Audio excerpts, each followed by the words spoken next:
Hi mga best, so meron akong biniling fruit juicer. So, ilalagay mo lang to dito. Ayan. Gaganyanin mo lang. Number 1 lang yan. Pag gusto mo medyo malakas, ganyanin mo. Ayan, ganyan lang siya. Meron ka ng instant juice. So, try natin itong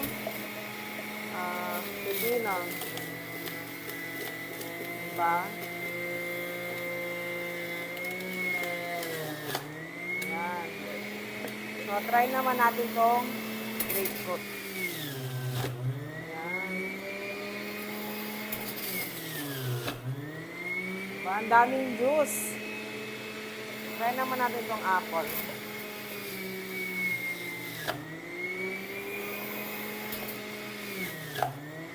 Wow.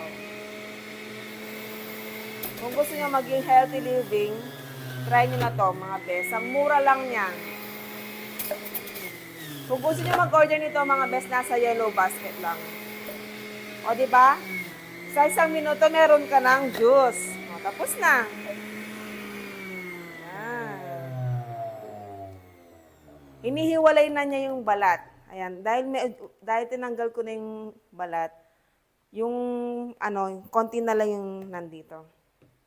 Ayan o, ang dami. Tapos, lalagyan natin siya sa so, mas maganda sana kung may yelo, no? Tikman natin kung masarap. Sarap? Sarap. Tignan mo, ha? Ang dami. Mas masarap to kung may yelo. Order na kayo sa Yellow Basket.